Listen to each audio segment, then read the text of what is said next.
اور جس پر مسلسل 25 سالوں سے یہ ستم ڈھائے جا رہے ہیں، یہ اللہ کا فضل ہے کہ پھر بھی ہم بولتے وقت نہ سامنے کسی کے تیور دیکھتے ہیں نہ دور کسی کے تیور دیکھتے ہیں، بس اس وقت ڈیوٹی پہ ہیں کہ وہ کہنا ہے جو قرآن و سنت میں ہے، حق ہے، اور اسے بیان کرنا۔ ہماری ان پالیسیوں پر ہمیں کہا گیا کہ تم نے بڑا ہی اپنا نقصان کیا، کہاں تم نے آج پہنچ جانا تھا، کہاں تم نے ہونا تھا۔ تمہارے سرکاری اداروں میں تمہاری تقریریں ہونی تھی، بڑے بڑے افسران تمہارے آگے پیچھے ہونے تھے، بڑے بڑے اینکر جو ہیں وہ انہوں نے تمہارے اوپر تبصرے کرنے تھے، تمہارے لائق کی تعداد 3 ملین سے بھی بڑھ جانی تھی، لیکن تمہارا تو روزانہ پیج ہی بلاک ہو جاتا ہے، لائکس جو ہیں وہ آگے کیسے جائیں۔ تو میں نے کہا کہ یہ ظاہر ہے ایک نقصان تو آپ بتا رہے ہیں، لیکن یہ برداشت ہے، یہ قبول ہے، لیکن اگر ضمیر ملامت کرے کسی پالیسی پر اور وہ قرآن و سنت کے خلاف جا رہی ہو تو پھر وہ نقصان پورا نہیں ہوگا۔ ایک اینکر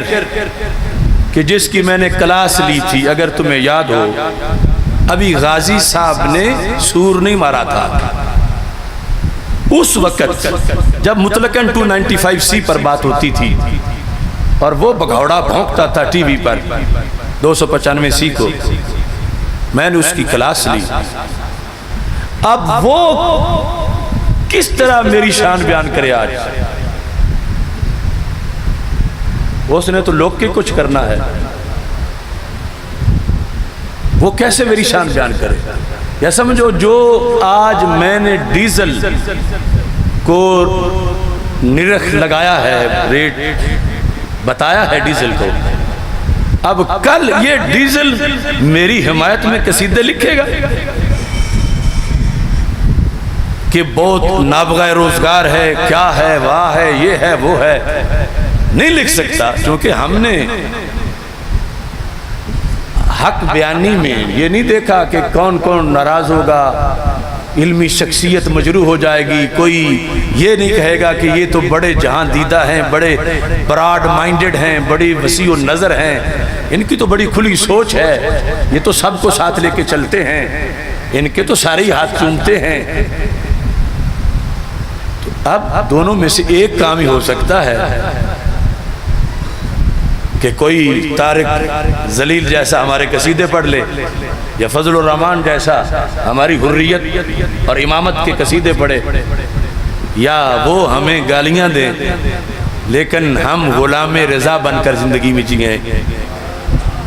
اس بنیاد پر ہمیں نہ طلب لائکس کی ہے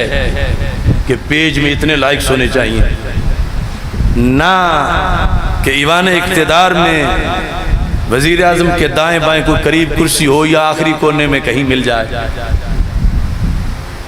نہ پہلے نہ اب اور نہ انشاءاللہ آخری سانس تک، کیونکہ ایک لفظ ذمہ داری سے بیان کرنے کے لیے ایک جملہ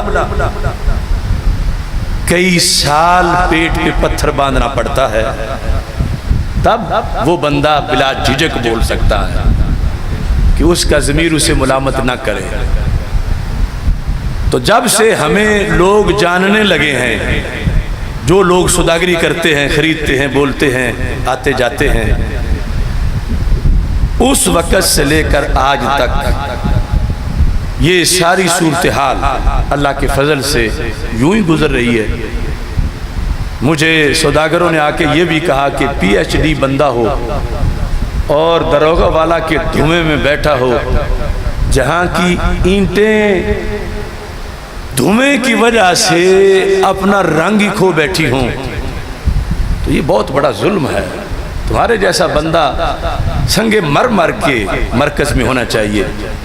اور اس کی اپنی ایک علیحدہ کوٹھی ہونی چاہیے، اس کو پلاٹ ہونا چاہیے، اس کا یہ ہونا چاہیے، اس کا وہ ہونا چاہیے۔ میں نے کہا کہ یہ کس صلہ میں کون دے گا؟ کہا صرف آپ نے ہاں کرنی ہے؟ اس وقت پرویز مشرف کا زمانہ تھا۔ کہا یہ جو حلقہ ہے اس کی ٹکٹ بھی آپ کی ہوگی، کاف لیگ نہیں ہوگی، آپ اس جگہ ہوں گے، یہ ہوگا یہ ہوگا یہ ہوگا۔ اس نے کہا کہ میں نے کہا اس کے عوض میں کیا دوں گا؟ کچھ بھی نہیں آپ دیں گے، صرف یہ ہم آپ کی رسپیکٹ کے لیے کر رہے ہیں، آپ کا حق بنتا ہے، آپ کا اعزاز ہے، آپ پی ایچ ڈی ہیں، آپ کوئی عام مولوی نہیں، اور آپ سے لوگوں کو فیض یاب ہونے کے لیے آپ کا ستھرا سا سنگ مرمر کا مرکز چاہیے، اس سے بڑا دین کا کام ہوگا۔ تو میں نے کہا ان چکنی چپڑی باتوں سے مت جوگی کو پھسلا بابا، جو آگ بجھائی جتنوں سے مت اس پہ تیل گرا بابا۔ میں نے کہا ہم حضرت حافظ الحدیث رحمت اللہ علیہ کے غلام ہیں کہ جن کے مرکز پر جب بھٹو کی طرف سے قبضے کی باتیں ہو رہی تھیں تحریک نظام مصطفیٰ صلی اللہ علیہ وسلم میں، تو آپ نے فرمایا کر لے بھٹو قبضہ، کوئی درسگاہ دارالعلوم کوئی ان بلڈنگوں کا نام ہے؟ کہا پہلے بھی ہم شیشم اور کیکر کے نیچے بیٹھ کے پڑھا کرتے تھے، پھر انہی درختوں کے نیچے بیٹھ کے پڑھاتے رہے، مگر ہم کسی جابر کی ہاں میں ہاں نہیں ملائیں گے۔ تو یہ دنیا میں بھی اور آخرت میں بھی ہم سب کا رویہ ہونا چاہیے، استقامت سے آخری گھڑی تک دین سلامت رہے، یہ بہت بڑی کامیابی ہے۔